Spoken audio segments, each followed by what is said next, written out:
In this video, we are discussing about the stresses in helical springs. Stresses in helical springs whose cross section is circular wire. So stresses in helical springs we are going to calculate. Now what we are supposed to do? We are supposed to consider a helical compression spring which is made from circular wire, which is subjected to axial force, axial load of F. You can look at this picture here. So axial load F is also considered. So totally what I mean to say here is we are considering the helical compression spring, which is made of circular wire, which has a load of F. So if you take any helical spring, if we elongate it, it becomes a wire. Okay. So that type of helical spring we are considering. Now, before start of the derivation, we need to know the terms or notations, whatever we use. First one is capital D. This is the diameter of the coil. Coil is nothing but spring here. You can look at the picture here. You can look at the picture. So this is a spring. This is a diameter D. Okay.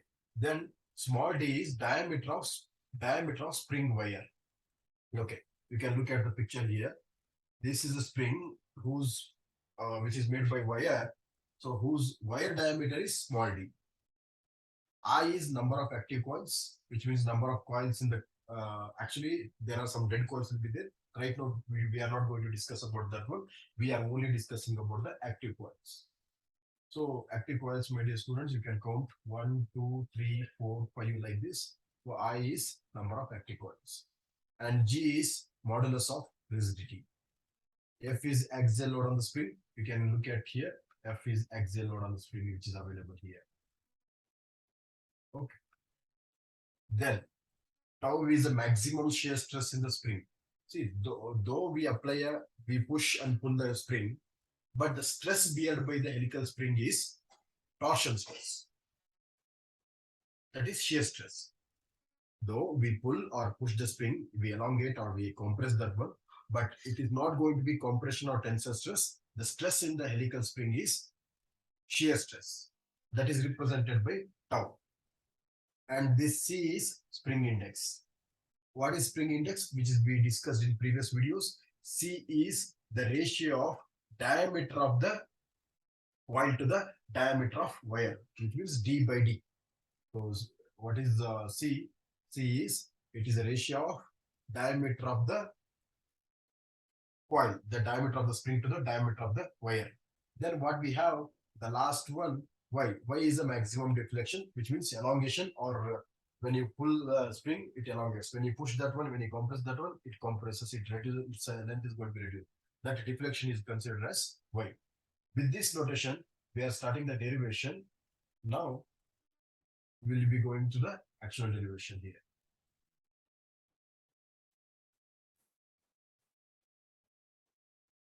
Okay. Now we need to consider one thing. Here we have the compression ring. We need to consider that one. Which quadrant we need to consider? Only quadrant part of the circular. For example, if the spring top view is like this, only this part we are considering here. So you can look at the picture here. Okay. So quadrant we have considered.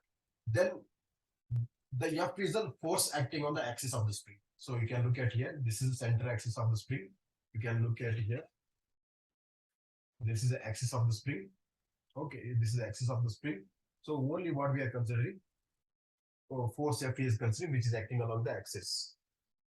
Okay, now what happens here? You can look at the picture here. This force F, which is acting at the center, which creates a torque, which means twisting moment. Springs wire get twisted. So how to calculate that? That is calculated by, torque is represented by MT or capital T. So torque is represented by force into radius. Force is F, radius is D by 2. So you can look at here. The center force F is acting here. So the radius is D by 2. So we are considering. So what we have done here in this slide, we consider spring. We calculate the torque. Torque equal to F into D by 2. That's it.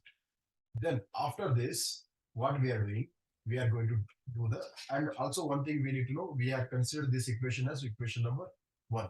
This we consider the equation number 1. This is very important for us. Okay. Next, what we are doing, after considering, we know that one torsional moment equation, torsional moment in the circular wire. Torsional moment in the circular wire, the formula which is available, which we studied in the, this equation we studied in the mechanics of material subject for some third semester or fourth semester. Okay, so T equal to 5 by 16 tau into D1. Tau is twisting shear stress in the due to the twisting moment. So this also represented by T. So we call this as equation number 2. Equating 1 and 2, what happens? The equation 1 is here, equation 2 is here. We equated, and after equating, we took tau 1 separate. That's it. So this is whatever the tau 1 we have, this is a stress produced by the member in the twisting couple, which means whatever the twisting takes place in the spring due to the compression or elongation, that is calculated by tau. That is here 8FD. 8FD by pi d cube. Okay. Now what we are going to do? We are going to continue the derivation. Now, see, first derivation, first what we calculated, tau 1 we calculated. That tau 1 is 8FD cube by 8FD by pi d cube. So this is this whatever we calculated here. This is a stress due to couple. Now what we do? We calculate the other stresses which are acting on the spring. What are the other stresses? What are the other stresses we have? First, we need to know those things. So what other stresses we have? Additional to the torsion shear stress in the spring, we have other stresses in the spring. They are, one is direct stress due to the load F. So whatever we have a spring wire, let's consider this is a spring wire, okay, which is acted by the direct stress like this. Okay, this stress we need to consider. So this stress consideration is very simple. This stress consideration is very simple. So this is nothing but load. If it is F, the force is F by area. F by area is area is pi d square by 4. So this is the direct stress we need to do. Another one, what happened? This spring wire always in twisting, the curvature is going to be created.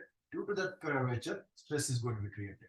So what I mean to say here, one is torsional stress, other one is direct stress, other one is stress due to the curvature. There are 3 stresses that are going to act in the spring.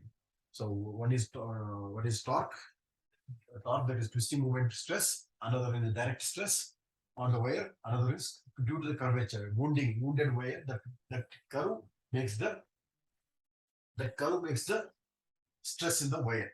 So with this, we are calculating the remaining stresses whatever we have. Okay, remaining stresses what we have. If you look at thing, as I said already, direct stress due to the load F, that is load by cross section area. Load is F, cross section area is pi by 4 d square. So what we do, we send 4 top side in the numerator, so that becomes 4F by pi d square. So this direct stress we dealt with the T2. So we have 2 stresses, one is T1, tau 1, another is tau 2. So what we do, the resultant stress we need to do, resultant stress we need to add these things. We need to add.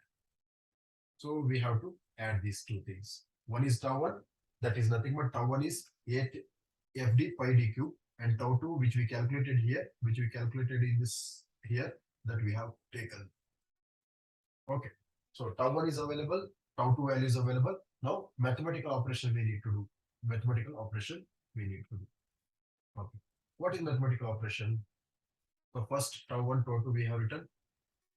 Tau 1, tau 2 we have written. Then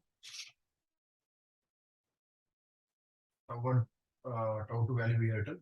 What I do, I will take entire this term common. So if I take entire this term common, left with 1 here. Here 8 is taken, so but 4 is there, I divide with 2 here. And capital D is taken, but here we don't have the D, so D is divided here. D cube is taken, but we have only D square, I multiplied d small d here. So when you take entire this term, so what we left here, entire this term if you take it common, here 1 is left, here d by 2d is left. As we know, this is 1, this is 1, okay, not a d. Okay, so d by d, see, because we know the c equal to d by d, what I do, small d by capital D, I'll take 1 by c with this equation. Okay, then what happens? This is going to be 1 plus 1 by 2c. See, the whatever we have in this bracket, that I consider as a Ks. What is Ks? This is a shear stress factor for the spring. The Ks is considered as a shear stress factor for the spring. Okay. So now in this step, we took this first term common, then enter this d by d, we replace with 1 by c. This is 1, not d. Okay. This is 1 by 2c I have taken. Enter whatever we have in bracket that we taken out as Ks. Okay. With this, what we need to do? But what happens? There is one more concept, one more stress issue. One thing is in this previous things, in previous slide, what we have considered the direct stress and torsional stress. But where we have not considered the curvature effect, curvature stress. What we do in order to consider the curvature, there is one person called EM wall. EM wall. What he did introduce? He introduced the wall stress factor. So entire Ks in previous slide is replaced with a K. So what is K? K value is here. This is called a wall stress factor. So now maximum shear, whatever the stress is in the spring, we are at the end of the derivation. Whatever the stress in the spring, here we have that is so total with consideration of the tau 1, tau 2, and direct shear stress, entire equation is available here. Okay, but we need to represent this in the diagram. How we are supposed to represent this one? Okay, I will have a picture here. See, only torsional stress. If you consider, this is the diameter of the wire, only torsional stress is considered. Torsional stress is 0 at center and maximum at the outer boundary, which means here periphery. Maximum stress is at the periphery, 0 at the center, and that is reverse in matter. Then direct stress acts equally throughout the cross section. That stress is represented like this. So when spring is acted by this torsional stress as well as direct stress, so when you together, if you consider, the entire diagram becomes like this. And also, if we consider the curvature also, the diagram becomes like this. See, this, whatever we have, this is enlarged. If we consider little like this, that is becomes this diagram.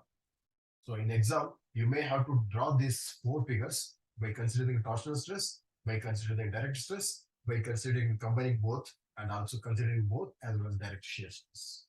So one thing what we did in the summary of this equation, first we calculated tau 1.